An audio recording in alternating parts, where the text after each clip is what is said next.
Alô, bom dia, Estamos aqui de volta neste domingo para mais um estudo da nossa Escola Bíblica Dominical. Nós somos da Igreja Batista da Nova Marabá e queremos te cumprimentar com a graça e a paz do nosso Senhor Jesus Cristo, te desejar a paz do Senhor e esperamos que isso tudo esteja bem na sua casa, que nós estamos meio que retomando aí a normalidade com relação ao Covid-19 e o nosso desejo é que esteja tudo bem na sua casa e que você assista esse vídeo por esse canal até o final, que você possa se edificar juntamente conosco na palavra do Senhor. Esse é o nosso propósito, não importa qual seja a sua religião ou sua forma de crer. Eu quero te convidar para estudar a palavra do Senhor conosco, e nós estamos dando sequência. Você que é lá da nossa classe de EBD, que ainda nós não tivemos um contato e você não pegou a sua literatura, você ligue para mim, eu vou propiciar uma maneira de te entregar a literatura. Você que ainda não recebeu, procure comigo, ou você vá à noite no culto que eu vou te entregar a sua revista, ok? Então nós vamos dar sequência ao nosso estudo e a nossa literatura é essa, os fundamentos bíblicos da família. A nossa lição, a de hoje, a de número 12, é a arte de permanecer casados. E eu quero te dizer, eu tenho certeza que você vai se edificar muito nessa palavra, porque é muito interessante. Essa palavra, ela foi importante para mim e acredito que ela vai ser importante para você. Ela vai com certeza te ajudar a entender a arte de permanecer casado. Então eu quero estudar com você a palavra de Deus e te chamar para poder abrir o seu livro, a sua Bíblia, aí no livro de Malaquias. Malaquias é o último livro do Antigo Testamento, logo depois é Mateus. E eu quero que você faça essa leitura juntamente comigo e te dizer que a Bíblia é o único livro que o autor está presente. Nós vamos ler aqui na projeção para que a gente leia na mesma tradução, e a gente vai ler o texto de Malaquias. E olha que interessante o texto de Malaquias. O que é que diz a palavra do Senhor no texto de Malaquias? Malaquias no capítulo 2. Existe outra coisa que vocês fazem? Gemem e choram, cobrindo de lágrimas o altar de Deus, porque ele já não aceita mais o sacrifício que vocês oferecem. E cada um de vocês pergunta, por quê? É porque Deus sabe que vocês têm sido infiel à sua esposa, a mulher com quem casou quando era moço. Ela era sua companheira, mas você quebrou a promessa que fez na presença de Deus, de que seria fiel a ela. Verso 15. Não é verdade que Deus criou um único ser feito de carne e de espírito? E o que é que Deus quer dele? Que tenham filhos que sejam dedicados a Deus. Portanto, tenham cuidado para que nenhum de vocês seja infiel à sua mulher. Pois o Senhor Todo-Poderoso de Israel diz, eu odeio o divórcio, eu odeio o homem que faz uma coisa tão cruel assim. Portanto, tenham cuidado e que ninguém seja infiel à sua mulher. E aí nós vamos fazer uma exegese do que é esse texto, até para você entender melhor, para nós nos situarmos no tempo e no espaço da história. Ali você se colocar naquele momento ali de Malaquias, para você entender esse contexto. Vamos fazer essa exegese, mesmo que seja superficialmente. Entender esse contexto aí. A primeira acusação, casamento com mulheres pagãs, Você entendendo melhor, lendo o capítulo 2 de Malaquias, e essa exegese vai fazer com que você entenda melhor o contexto. Então vamos lá. A primeira acusação, casamento com mulheres pagãs, introduzindo famílias que não tinham conhecimento ou compreensão do Deus de Israel. Há evidências abundantes em nosso próprio dia em que os casamentos mistos, no seu conjunto, tendem a minar as lealdades religiosas. O que é casamento misto? O que Malaquias estava se referindo ali? Havia uma ordem muito clara de Deus que o povo não se misturasse com os habitantes da terra, por conta do politeísmo, paganismo, uma série de coisas. Então o interesse de Deus é que o povo permanecesse fiel a Ele. E o que está se referindo hoje em casamento mistos nos nossos dias? O grande desafio, não quero com esta palavra fazer juízo de valor, e nem estou te dizendo que você não case, que não é nada disso. Não é juízo de valor, mas a grande dificuldade de casamento misto, porque tem formas de crer diferente. Às vezes ele é de uma religião, você é de outra, ele quer seguir a dele, você a sua, algumas questões doutrinárias que elas às vezes conflitam um pouco. Então Malaquias estava se referindo a essa situação lá, o paganismo e até o politeísmo, e trazendo para os dias de hoje.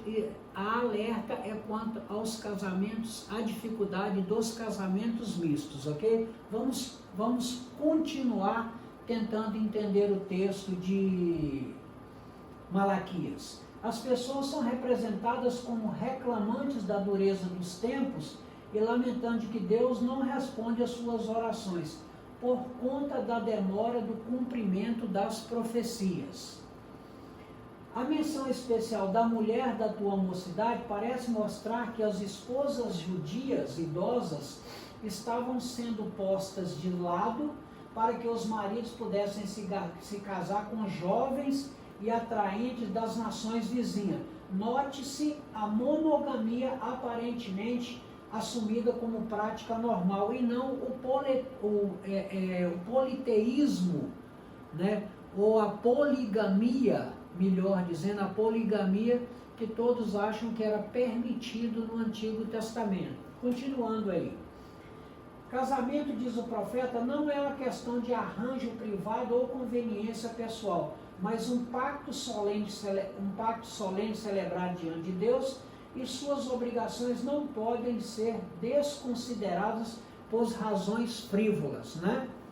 E para concluir aqui, o propósito do casamento é um fortalecimento do povo escolhido de Deus pela educação dos filhos que se apegam às tradições antigas. Um propósito que é derrotado quando esposas e mães em Israel são filhas de um Deus estranho. Então é essa que é o entendimento, essa que era a preocupação, essa que é a exegese do texto que nós lemos de Malaquias no capítulo 2, ok? Nós vamos continuar aí a nossa lição, e eu queria,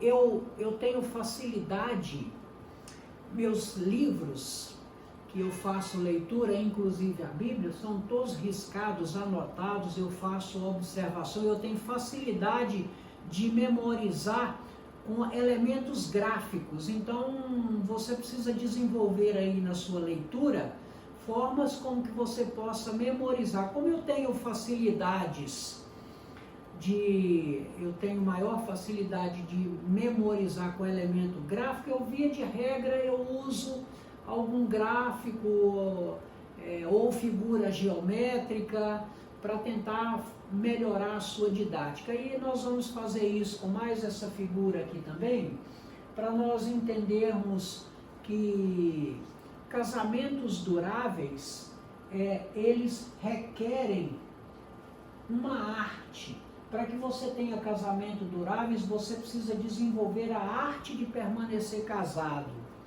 Como é que é a arte de permanecer casado? Ela vai passar, o nosso estudo vai passar por 3 momentos, para a gente tentar nos ajudar a permanecer casados. Nós vamos entender que para permanecer casado e desenvolver essa arte é preciso que haja amor e compromisso entre o casal com relação ao casamento. É preciso que haja uma manutenção sistemática do casamento, e a gente vai ver isso melhor. E por fim nós vamos ver que é necessário que nós façamos investimentos constantemente.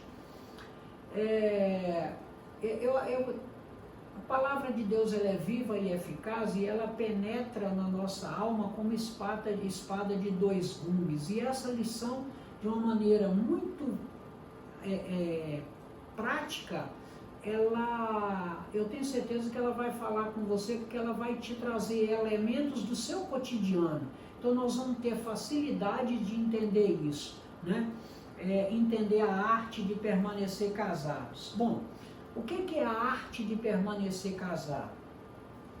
A arte de permanecer casado é, em primeiro lugar, reconhecer que o casamento é para a vida toda. Então isso é um parâmetro. Você já precisa, quando você for se casar, ou que você já estiver casado, você precisa entender que o casamento, a família é um projeto de Deus, né? Então o casamento é um projeto de Deus, e você precisa se preparar para que ele tenha longa duração, né? Desejar que seu casamento seja um relacionamento saudável. Seu casamento não pode ser a faixa de Gaza, uma confusão de manhã, outra de tarde, outra de noite, né? Seu casamento o casamento tem que ser uma relação saudável, né? É necessário decidir pela manutenção sistemática de todas as áreas do relacionamento. Quando a gente fala em manutenção sistemática, é aquilo que você faz de forma metódica, que você investe todos os dias, que você ajusta, que você melhora, que você dá um giro do PDCA, vê o que está certo, o que está errado, o que precisa arrumar, para que ele seja agradável e de longa duração. Aí eu quero fazer uma reflexão pessoal, né? Uma reflexão, e para que você, se achar que é bom para você, que você aplique no seu cotidiano, né? E essa aplicação pessoal é da seguinte maneira, né? Os princípios, nós vamos ver alguns princípios sobre a manutenção do casamento, né? Se você achar que isso é bom para a sua aplicação pessoal, você guarda e você considera aquilo que agrega valor para você ou não, e aí você decide lá. Mas basicamente eu vou te mostrar isso aqui. Nós vamos passar por esses 8 princípios que a gente nós não temos a pretensão de exaurir esse assunto, porque nesse tempo não dá, né? Eu fico aqui, o pessoal da minha assessoria aqui fica me cobrando no tempo, porque se o vídeo ficar muito grande, às vezes as pessoas não têm muito tempo, mas por isso que eles correm, às vezes engolem palavra, mas para tentar fazer um vídeo um tanto mais curto, mas que a gente não tenha prejuízo do conteúdo. Mas tenha paciência, fique conosco até o final do vídeo, que Deus vai te abençoar com a palavra dele, né? Nós somos aqui unicamente instrumento, que quem capacita é Deus, e é o Espírito Santo que coloca, que traduz para o seu coração aquilo que você precisa ouvir. Nós somos só um instrumento. Poderia ser qualquer outra pessoa, mas Ele nos deu esse privilégio. Continue conosco. Vamos entender aqui os princípios da manutenção, né? Nós não podemos trazer, a intenção não é trazer um peso maior àqueles que estão divorciados, não é para poder fazer, não é fazendo juízo de valor. Nós não vamos entrar nesse assunto, porque não nos compete esse mérito. Cada qual sabe de si, e Deus, Ele sabe todas as coisas. Então o propósito não é trazer um peso maior aos divorciados, não é isso, não é juízo de valor, tá? Não existe uma receita de bolo. Eu estou casado há 35 anos, mas eu não quero te dizer que eu acertei tudo, mas eu quero te dizer que cada caso é um caso, você tem que encontrar a sua realidade, moldar conforme seja lá o seu casamento, tá? Então não existe uma receita de bolo, né? Você pode ter alguns parâmetros para você seguir, mas não é uma receita de bolo, né? A previsão dos casamentos é quem dure a vida toda, isso é a vontade de Deus, né? O casamento, é preciso que a gente entenda que os casamentos não duram a vida toda normalmente. Se você deixar rolar, não dura a vida toda, porque requer esforço e cuidado. Você precisa se esforçar, você precisa ter foco, né? Então, se você deixar correr naturalmente, o casamento não vai durar a vida toda. Você precisa se esforçar e cuidar para que ele dure, né? Devemos descobrir e tomar atitudes claras e eficazes para que o casamento seja durável. Essas atitudes só o casal vai conseguir identificar quais são essas atitudes necessárias para a durabilidade do casamento, né? E o interessante, o autor ele trouxe uma visão, mas assim, uma visão tão clara e assim tão importante, né, que das duas dimensões do casamento. O autor ele vai nos dizer com uma clareza vinda de Deus mesmo, muito bacana, que o casamento ele atua nas duas dimensões, tanto na intensidade quanto na extensão. Ou seja, o casamento além de ser intenso, ele é extenso. Então, qual que é a dificuldade de uma coisa que requer muita intensidade por um tempo muito longo? Vamos associar isso aqui a uma corrida de Fórmula 1. Você já imaginou a tensão que é dirigir um carro a 300 km por hora? Você já imaginou se isso durasse 2 dias? Como é que o piloto iria aguentar? Então, só para você entender como que é o casamento, ele além de ser intenso, ele é extenso.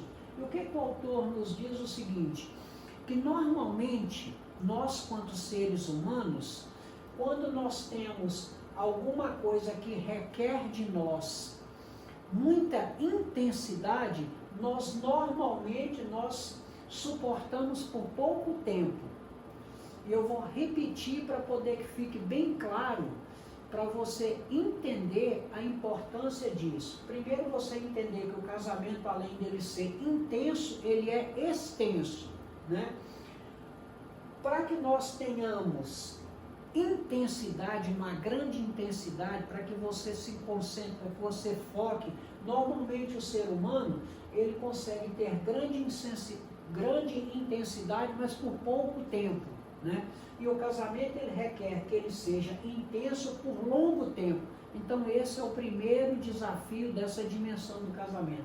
Qual que é a segunda dimensão? O casamento ele é extenso. Quando você tem uma coisa muito extensa, né, você normalmente espera que isso vá se diluindo, e esse diluir é ficar mais fácil, que isso vai se diluindo ao longo do tempo.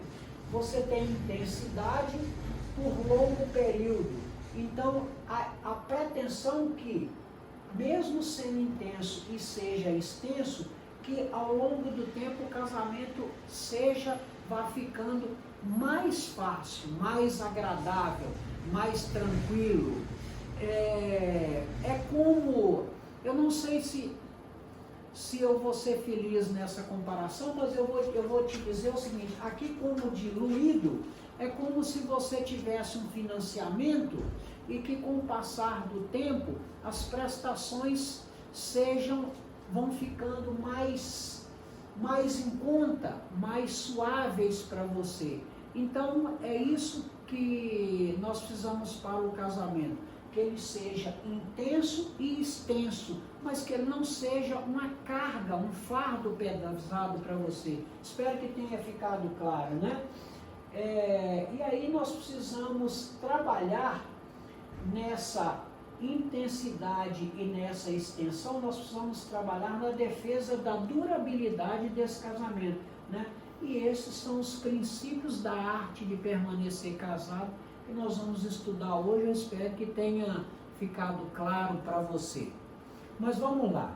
Mesmo que não tenha ficado claro, tiver uma dúvida, você liga para cá, comente aí no canal do YouTube, se inscreva, dê lá o seu ok e a gente vai tentar tirar essas dúvidas aí, né? Em casamentos duráveis, né, é preciso que haja aquela nossa primeira bolinha que nós apresentamos lá naquele nosso quadro. É preciso que haja equilíbrio entre amor e compromisso. De que maneira, né? Aqueles que são casados, olha que interessante essa constatação do autor da lição. Aqueles que são casados há muitos anos afirmam: só o amor não sustenta a relação, ok? Aqueles que se separaram um dia, eles afirmam também que na prática só o compromisso não sustenta. Se só o amor não sustenta e se só o compromisso não sustenta, como é que nós podemos entender aí o samba do crioulo doido? A gente vai entender o seguinte, que ambos, né, tanto os que estão casados há muito tempo, quanto os que separaram, ambos concordam na mesma coisa, né? Uma relação duradoura, ela tanto depende do amor como do compromisso. E para que haja amor e compromisso, é preciso o exercício da arte de permanecer casado. Não se surpreenda, nem se choque. Realmente, para permanecer casado, precisa da arte, de desenvolver a arte de permanecer casado. É realmente um desafio, ok? E esse desafio requer que Deus esteja no centro dessa vontade. Tá bom, querido? Vamos entender melhor aqui o seguinte, né? Ainda no equilíbrio de amor e compromisso. Olha só o que Marcos nos diz lá no capítulo 10, verso 7, a partir do verso 7, ele diz o seguinte: por isso deixará o homem seu pai e a sua mãe, unir-se-á a sua mulher, e com a sua mulher serão os dois uma só carne, né? Aí a gente entendendo melhor o que Marcos quer dizer para nós nesse texto, né? Quando ele diz, por isso deixará o homem seu pai e mãe, unir-se-á a sua mulher, ele está nos dizendo o seguinte, que esse unir-se é um elo forte, difícil de quebrar, né? Aí isso passa o seguinte, primeiro pela lealdade inabalável, né, de ambos. O amor permanece, o amor permanente que não desiste, é aquilo que você, todos os dias você investe, você cuida, você trabalha, né? E quando ele diz lá que unir-se-á a sua mulher e com a sua mulher serão os dois uma só carne, quando ele nos fala de uma só carne, ele vai nos dizer o seguinte, que é impossível separar. Se você separa, fica sequelas, ou para um, ou para outro, ou para ambos, com certeza, né? E isso inclui o seguinte, uma só carne, que é impossível separar, isso inclui relações físicas e afetivas mesmo, né?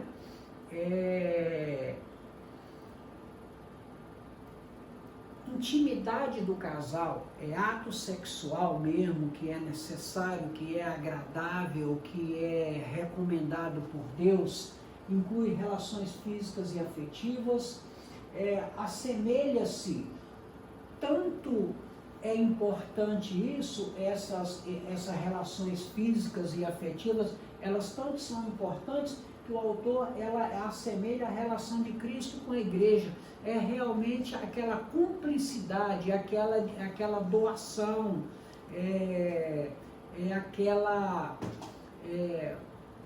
assim, aquilo que você se doa, entrega de todo o seu coração, né? É um compromisso da sustentação, né?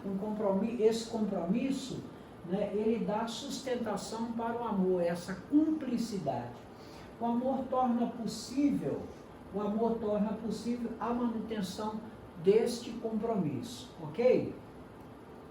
E aí, para que casamentos sejam duráveis, você também precisa investir numa manutenção sistemática. O que é uma manutenção sistemática? É aquilo que você faz rotineiramente. Como eu já fui de manutenção por longos anos, e existe três aspectos da manutenção. Tem aquela manutenção que você faz de forma preditiva, aquela manutenção que você faz de maneira preventiva e aquela manutenção que você faz de maneira corretiva. Agora, eu como homem de manutenção, te digo o seguinte, a melhor de todas elas é aquela preditiva. O que é uma manutenção preditiva? É aquela que você faz rotineiramente, antes mesmo que o problema aconteça. E você tem aquela manutenção preventiva que tem um tempo correto de você fazer, você vai lá e faz antes de quebrar. Mas de todas elas, a preditiva é a melhor, que você antecipa até a preventiva. Antes que aconteça, você já corrigiu. Então, é preciso que haja uma manutenção sistemática, né? E essa manutenção sistemática, ela nos ensina da seguinte maneira. O que é a manutenção sistemática? A postura mais natural de todas as pessoas que adquirem um bem durável é que ela se programe para o natural cuidado da sua manutenção.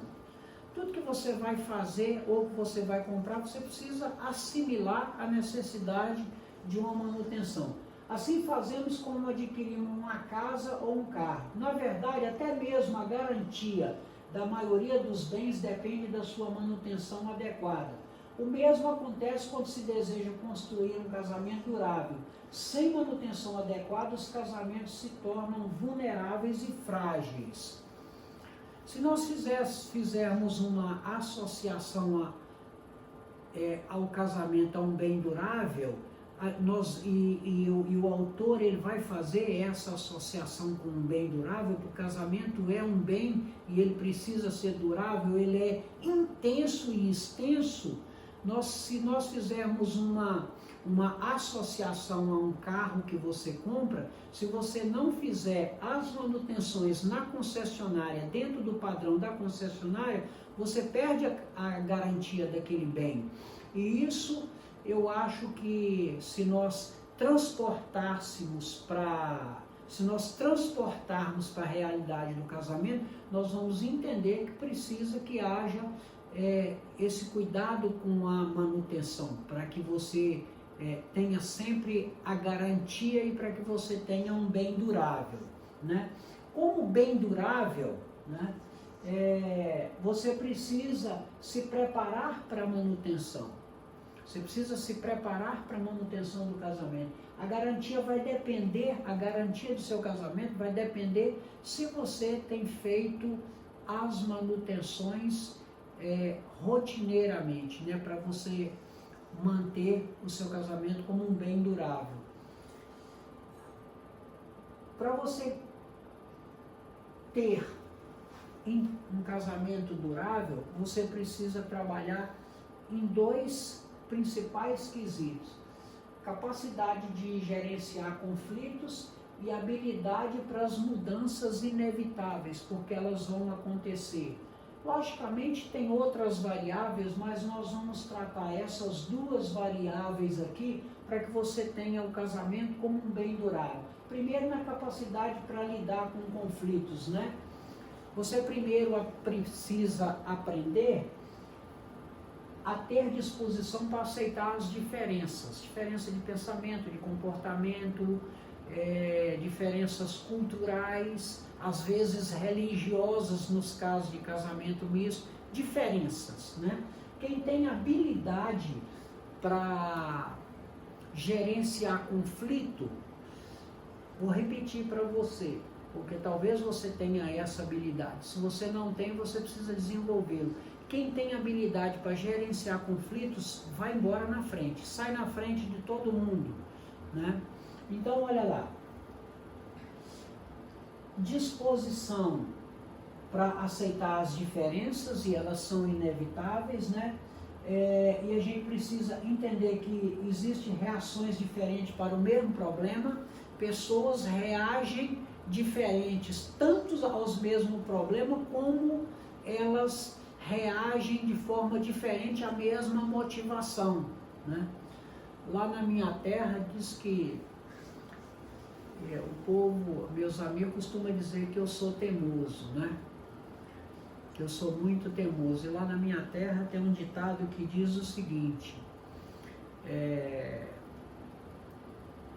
que se você quiser saber como é que coloca 20 mineiros dentro de um Fusca, é só dizer para ele que não cabe. Que aí você vai ver que ele vai colocar os 20 mineiros dentro do Fusca, né?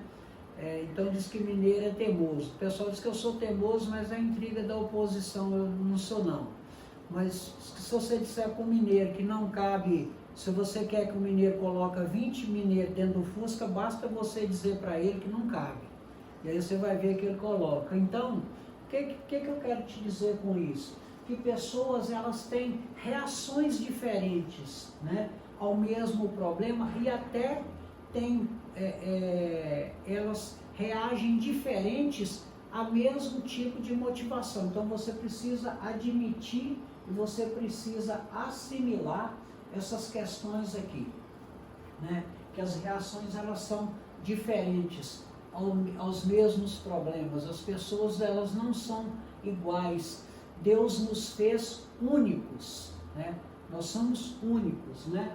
E se você tiver uma disposição frequente de implica com tudo, ranzinza, tudo tá ruim, todo dia de cara feia, vai ser muito difícil, né?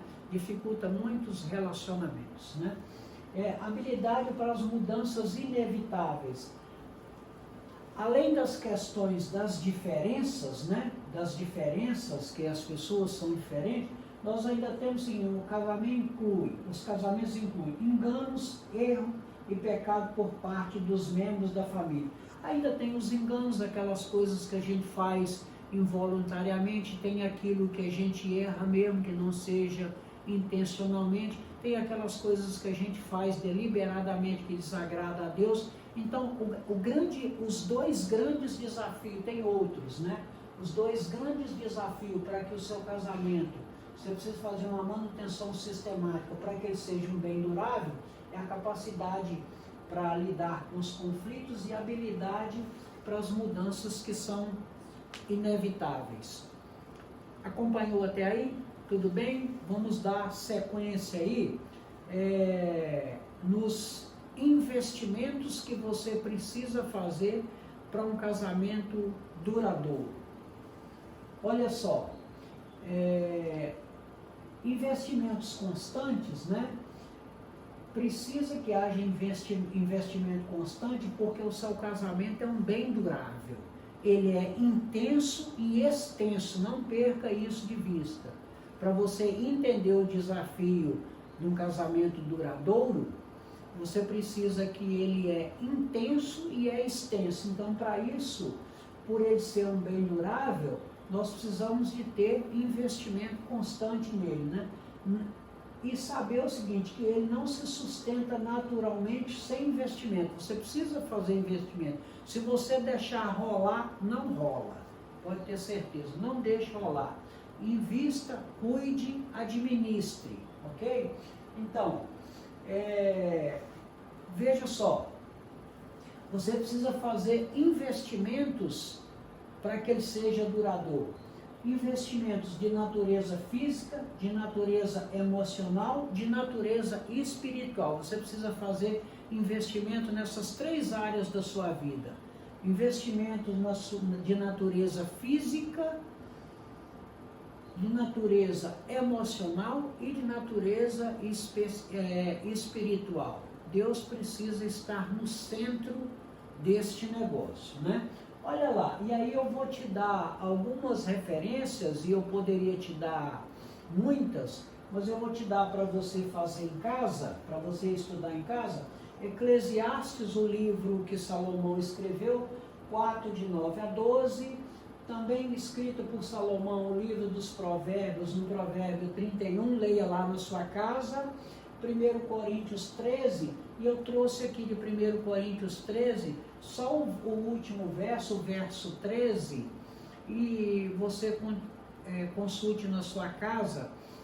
E eu quero te lembrar que a Bíblia é o único livro que o autor está presente, e o Espírito Santo vai te dar clareza naquilo que você precisa saber. Olha o que o apóstolo Paulo, nos ensina no capítulo 13 de 1 Coríntios, no verso 13. Agora, pois, permanece a fé, a esperança e o amor, destes 3, mas o amor destes é o maior, segundo Paulo, né?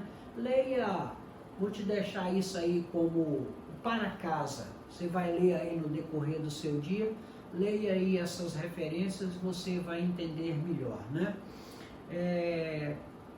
Entendendo cada um deles, natureza física, natureza emocional, natureza espiritual, para a gente desmembrar isso aí, para ficar mais fácil o nosso entendimento. De natureza física, né? Cuidado com o corpo mesmo, é a aparência, não é porque você está casado há muito tempo, todo dia que você chega em casa, a mulher está com um lenço no cabelo, na cabeça, parecendo que está fazendo faxina a vida toda, acorda de manhã, é o dia todo de camisola, e você de pijama.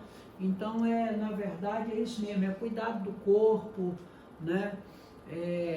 Tentar se manter de forma atraente, né? Você usar toda a sua potencialidade, aquilo que você consegue fazer ao máximo. Logicamente vai diminuindo, vai aumentando a idade, vai diminuindo a nossa capacidade física, mas é você usar toda a sua capacidade física, né? Para que nós nos aprendamos a valorizar, para que você continue ali cuidando da sua saúde, usar toda a sua potencialidade mesmo, né? Que você cuide da sua higiene, saúde e aparência, né? Para que esteja sempre aí bonitinho, atraente para sua esposa, e a esposa para o marido da mesma forma, né? Você precisa se esforçar nisso aí, né? É preciso que você cuide das expressões físicas e sexuais, né? Ou que você procure satisfação mútua, isso é importante dentro do casamento, satisfação mútua.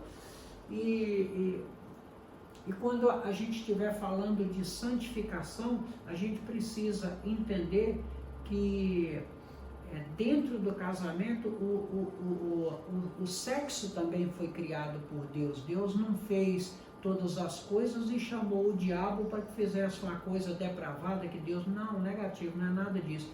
Está falando lá, e Provérbios fala muito disso, Salomão fala muito disso em Eclesiastes. Está falando mesmo de satisfação mútua entre o casal, né? Aquilo que você pode fazer de melhor, né? É ser um eterno ali namorado e procurar, a mulher procurar a satisfação do marido, o marido procurar a satisfação da mulher, e você evitar que outros problemas aconteçam, e você sabe do que eu estou falando, né? Os investimentos de natureza emocional. É preciso que haja segurança, que a esposa tenha segurança no marido, que ele é o provedor do lar, que ele é responsável, que ele é o profeta da casa. É preciso ter um cuidado mútuo, que o marido cuide da esposa, a esposa cuide do marido, que haja essa cumplicidade aí de natureza emocional. É preciso que haja companheirismo, né? O investimento de natureza espiritual. É preciso que casais apliquem os ensinamentos da Bíblia dentro de casa, na criação dos filhos, ali na convivência familiar, e que casais cultuem a Deus juntos. E aí nos arremete lá no texto de Malaquias, que sem fazer juízo de valor, mas o marido vai para uma igreja, a esposa vai para outra, o marido crê de uma forma, a esposa crê de outra. Então é isso que nós começamos a nossa fala, com o desejo, com aquele texto de Malaquias que repreendia o povo que queria deixar suas esposas velhas, trocar por uma nova das nações circunvizinhas de Israel, e elas tinham cultuavam deuses diferentes do nosso Deus, costume diferente, às vezes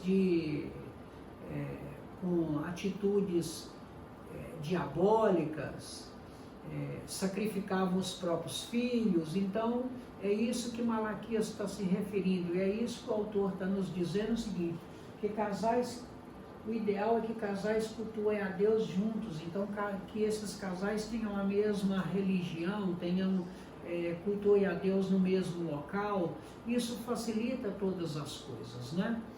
E aí eu queria te fazer uma sugestão de leitura, você que gosta de ler, te fazer essa sugestão aqui. Você vai achar esse livro do Ed Waite nas principais lojas de produtos evangélicos, e esse livro dele, ele é muito bom, O Amor que Não Se Apaga. E só para te sintetizar aqui algumas coisas que ele trata lá no livro dele, né? Nada é mais essencial que a saúde do seu casamento, entre outras coisas. Você deve conhecer seu cônjuge em profundidade, se quiser amá-lo, compreendê-lo, encorajá-lo, para você se tornar uma equipe. Olha só que interessante essa abordagem que ele faz.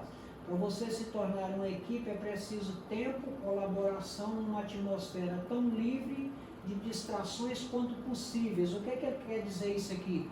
Você precisa ter foco, você não deve se dispersar no seu casamento, você deve ter foco, né? E ele está dizendo aqui também o seguinte, que o primeiro ano é crucial em todo casamento, todo começo é difícil. Então é uma sugestão de leitura. Para sua reflexão e aplicação pessoal, vou te dar alguns lembretes para aplicação pessoal. Lembretes para um casamento durável. A vida é curta e devemos gozá-la com discernimento e alegria, sempre que possível na companhia da pessoa com quem nos casamos. Sempre que possível na companhia das pessoas que casamos. Não basta ter um casamento duradouro, é preciso viver bem, com alegria e felicidade. Mais do que aparências e convenções sociais, é preciso construir um relacionamento saudável e feliz. Olha só a observação do autor.